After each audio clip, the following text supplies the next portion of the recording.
selamat berjumpa kembali pada hari ini dalam kegiatan ibadah pekan keluarga. Saat ini kita masuk pada hari keempat Minggu Sengsara pelaksanaan pekan keluarga saat ini. Karena itu pada kesempatan yang baik ini saya mengajak kita bersama untuk mempersiapkan diri kita.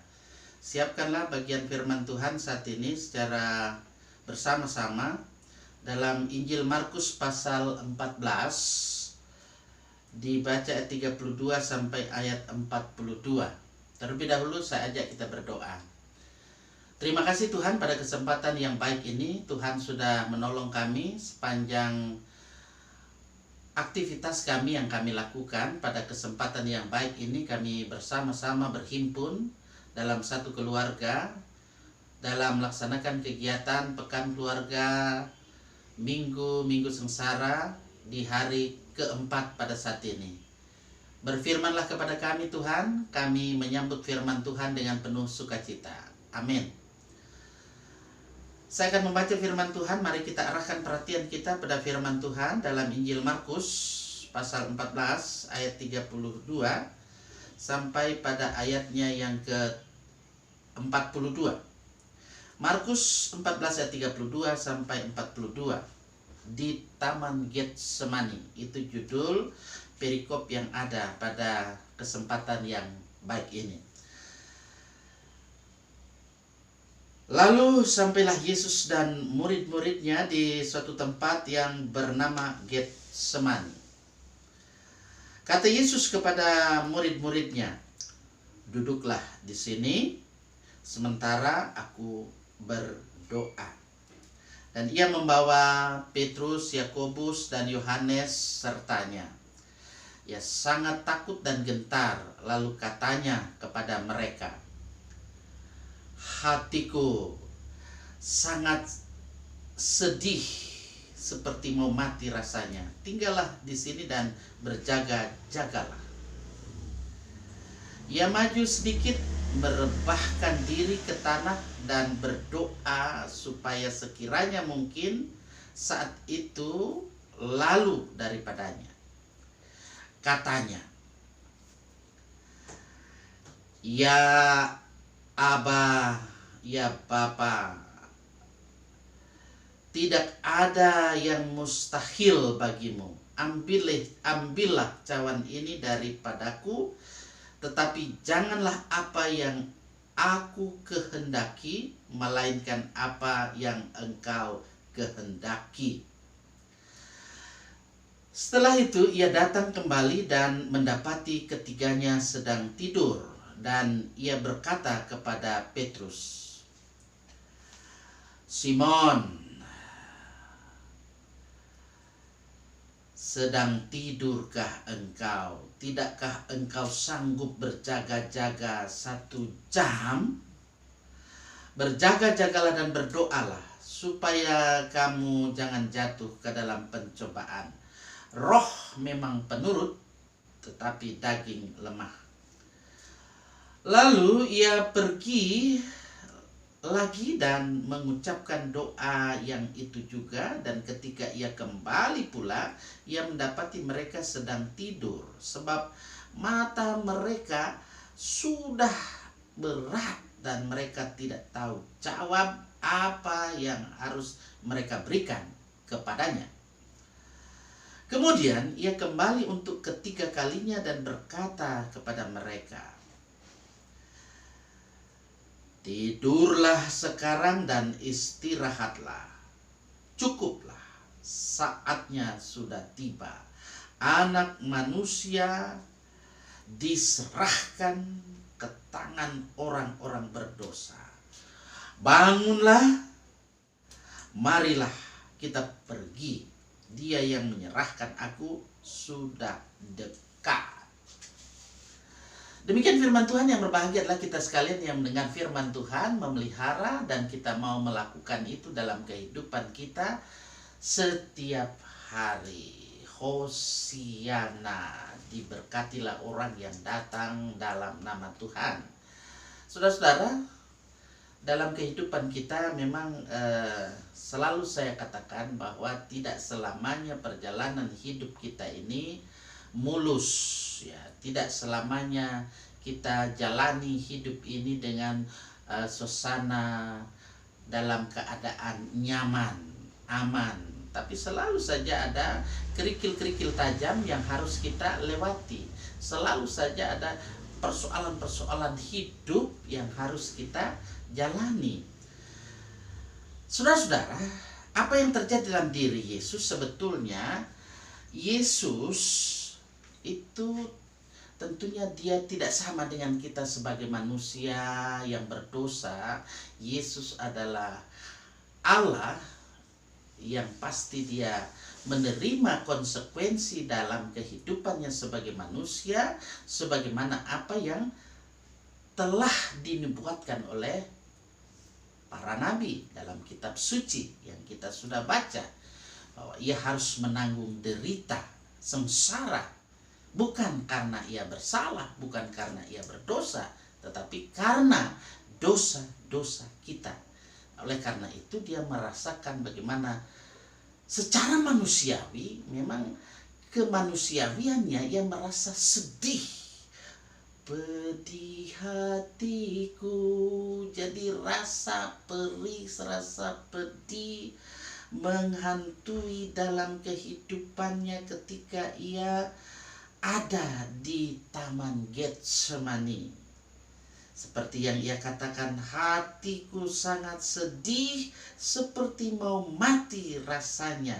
Nah, ini curahan hati, curahan kalbu dari Yesus Kristus ketika Yesus dia sembari meminta supaya para murid yang ada bisa menungguinya selagi dia berdoa di Taman Getsemani. Siapa-siapa yang diajak oleh Yesus di Taman Getsemani? Ya, murid-murid yang pasti itu sangat dikasihi. Petrus, Yakobus, dan Yohanes. Ya, tapi murid-murid yang dikasihi oleh Yesus ini, mereka itu tidak responsif, ya, tidak merespon apapun. Apakah karena ada rasa, pasti ada rasa ngantuk yang sangat berat yang ada pada diri mereka yang begitu luar biasa, yang pasti coba kalau Anda mengendarai sepeda motor atau kendaraan bermotor, kalau rasa ngantuk muncul, apa yang Anda lakukan? Ya, sebaiknya tidur sejenak. Nah, seperti itulah kira-kira yang terjadi bagaimana dalam kehidupan para murid. Ngantuknya sudah luar biasa, tidak bisa buka mata lagi, ya, karena sudah sangat mengantuk. Nah, jelas di sini dari ketiduran, kelelapan dari para murid, sampai 3 kali Yesus menyapa para murid yang ada ini, tetapi tidak sekalipun ada mereka merespon.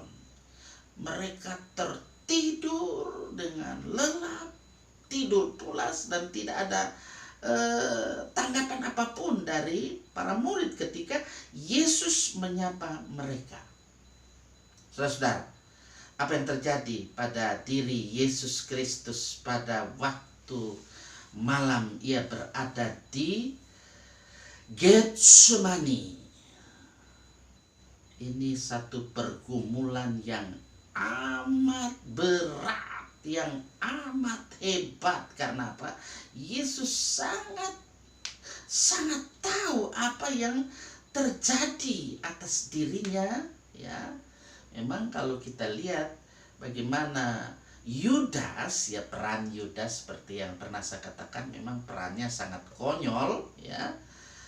Kalau dia menerima peran seperti ini, ya, dia adalah satu penjahat yang bisa dikatakan bermain dengan liciknya, ya. ketika Yesus ditangkap laksana seorang penjahat. Dia harus disiksa, dia harus disalib bagai orang yang terkutuk. Ya, itu terbayang dalam bagaimana konsep diri Yesus sendiri. Karena itu sudah dinubuatkan, jadi dia harus terima konsekuensinya. Persekutuan Pekan Keluarga di Minggu-Minggu Sengsara tahun 2022 yang sangat dikasihi oleh Tuhan Yesus. Meskipun kita lihat di dalam doa Yesus, di situ tersirat ada permohonan supaya bisa terhindar dari penderitaan yang sedemikian berat, hebat. Tetapi Yesus Kristus, dia tetap menunjukkan, dia mau menyatakan kesetiaannya. Kesetiaannya itu nyata ketika dia katakan, janganlah apa yang aku kehendaki, melainkan apa yang engkau kehendaki. Engkau huruf besar, itulah Allah Bapa Surgawi yang kehendaki. Dia menyerahkan bagaimana kesetiaan sejati yang dinyatakan oleh Yesus ketika ia ada di Getsemani. Pada sisi lain, kalau kita lihat, ada perhatian ketika kita tunjukkan kepada para murid. Nah, ini lahir dari pertanyaan, kenapa bisa murid-murid sebegitu nyenyak padahal Yesus Kristus sudah mengungkapkan apa yang dialaminya? Sudah tidak pedulikah mereka? Apakah mereka sudah bodoh amat, pusing amat itu?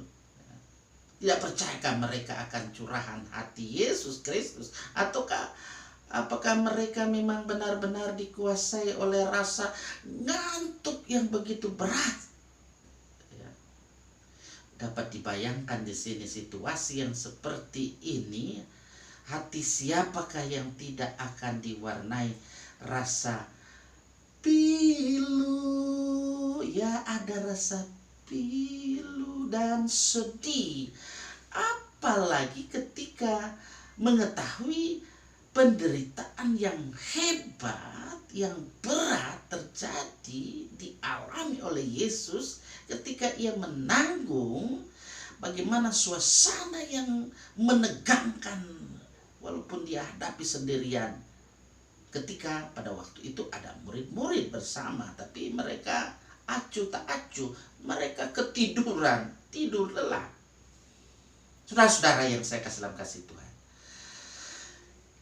ketika Tuhan Yesus mendapati mereka ketiduran, walaupun mereka diminta supaya berjaga-jagalah dan berdoalah, tetapi di sini Tuhan Yesus tidak ada niat untuk melakukan pemaksaan kehendaknya supaya mereka bangun, supaya mereka merespon curahan hati Yesus. Tetapi kepada para murid, dia selalu katakan, berjaga-jagalah dan berdoalah supaya kamu jangan jatuh ke dalam pencobaan.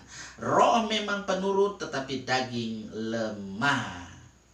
Di sini Yesus Kristus sangat amat mengerti dan bagaimana dia mengalami dalam hidup ini satu suasana yang diliputi dengan ada rasa takut, ada rasa gentar, ketakutan dan kegentaran ketika dia menghadapi peristiwa hidup yang sangat menyedihkan, yang sangat menyakitkan. Itu dapat membuat orang bisa saja jatuh pada keputusasaan, seperti apa yang dilakukan di Getsemani. Dia bilang berjaga-jagalah dan berdoa. Nah, maka diharapkan para murid yang ada, termasuk kita sebagai orang yang percaya, sebagai gerejanya, sebagai murid-murid Yesus zaman now ini, supaya kita terus berjaga-jaga dan berdoa dalam menghadapi berbagai perkara, problematika, fenomena dalam kehidupan kita di dunia ini. Berjaga-jagalah. Ini satu action kembali ya. Action, tindakan sadar ya, yang selalu harus dilakukan supaya kita tetap berpegang teguh pada keyakinan iman, sehingga kehidupan yang kita jalani jangan sampai berputus asa, supaya jangan sampai kita tergerus bahkan hanyut oleh arus situasi kondisi hidup. Yesus mau supaya dalam kehidupan kita terus lakukan berjaga dan berdoa. Action yang ada ini adalah action iman dengan tujuan memelihara ya komunikasi kita, ya bagaimana kita berkomunikasi dengan Tuhan Allah, sehingga action doa, berdoa itu tindakan mau menunjukkan pada penyerahan diri kepada Tuhan Allah sebagaimana yang dilakukan oleh Yesus, bahwa seberat apapun tantangan, seberat apapun pergumulan dalam kehidupan kita, maka hendaklah kita tetap berjaga-jaga dan berdoa, selalu sadar dalam iman dan dalam pengharapan bahwa Tuhan Allah ada beserta dengan kita dalam situasi apapun, dalam keadaan apapun. Karena itu hidup ini yang kita jalani teruslah perjuangkan, ya, kita terus maknai agar dalam memaknai kehidupan kita ini kita tetap teguh berpegang ya, di dasar yang kokoh, landasan yang kuat, iman, pengharapan, dan kasih kita kepada Yesus Kristus Tuhan, Juru Selamat penebus dosa kita. Situasi-situasi yang terjadi saat ini amatlah sangat berat tantangannya. Tetapi ingat, di dalam dan bersama Tuhan, pasti Tuhan buka jalan. Amin. Terpujilah namanya. Soli Deo Gloria. Amin.